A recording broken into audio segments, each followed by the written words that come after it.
কত দ্রুত আমাদের ওনার সাথে আমাদেরকে বসানোর ব্যবস্থা করা যায় এটা ওনারা দেখবেন। লক্ষ লক্ষ কোটি কোটি মুসলমানরা ওনার কথা শুনেছেন। সারা বিশ্বের আমির মাওলানা সাদ সাহেব বাংলাদেশের ইস্তেমায় আসবেন। বর্তমান সরকার আগের সরকারের মতো নয়। প্রধান উপদেষ্টার বাসভবনের সামনে গেছি, ওনার ফেরেশ সচিব শফিক সাহেব আমাদের কাছ থেকে আমাদের যে দরখাস্ত সেটা উনি রিসিভ করেছেন, রিসিভ কপি দিয়েছেন।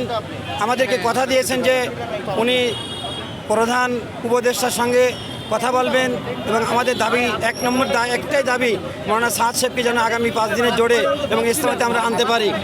এই দাবিটা পূরণ করার জন্য যা করার দরকার ওনারা চেষ্টা করবেন বলে কথা দিয়েছেন।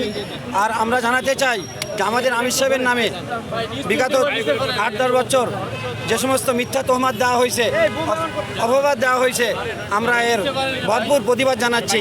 উনি সারে দুনিয়াতে তবলিগের ইস্তেমা করতেছেন। উনি যেভাবে কিছুদিন আগে ইথিওপিয়াতে ইস্তেমা করেছেন, তার আগে সাউথ আফ্রিকা ইস্তেমা করেছেন, তার আগে উনি মরক্কো ইস্তেমা করেছেন, তার আগে উনি মালয়েশিয়ান দেশে ইস্তেমা করেছেন। এই সমস্ত ইস্তেমাতে লক্ষ লক্ষ কোটি কোটি মুসলমানরা ওনার কথা শুনেছেন।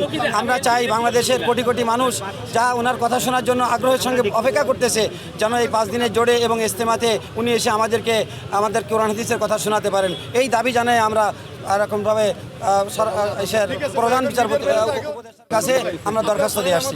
ওনারা আমাদের চিঠি রিসিভ করেছেন, প্রেস সেক্রেটারি নিজে হেঁটে এসেছেন, আমরা তার প্রতি কৃতজ্ঞতা জানাই। তিনি আমাদেরকে নিয়ে গেছেন, নিয়ে গিয়ে চিঠি রিসিভ করেছেন এবং নিশ্চিত করেছেন যেটা প্রধান উপদেষ্টার কাছে তিনি নিজে পৌঁছে দেবেন।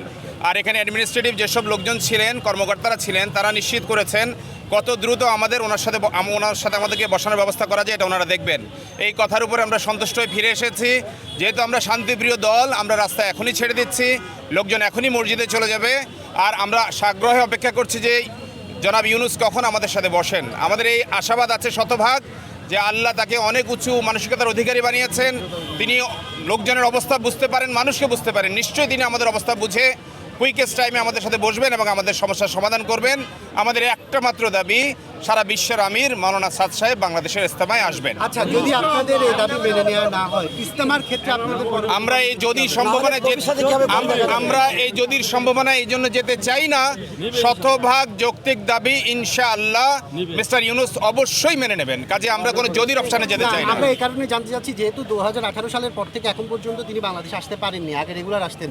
যদি এবারও একই অবস্থা হয় সেক্ষেত্রে আসলে আপনাদের কোনো সরকার তো বর্তমানে কেন একই অবস্থা হবে?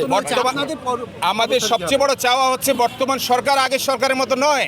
বর্তমান সরকার জনগণের সরকার। বর্তমান সরকার অসংখ্য ক্ষেত্রে নানান রকম পরিবর্তন এনেছেন। কাজে আমাদের এত বড় একটা যৌক্তিক দাবি মানবেন না, এটা হতেই পারে না। ইনশাআল্লাহ মেনে নেবেন, ইনশাআল্লাহ মেনে নেবেন।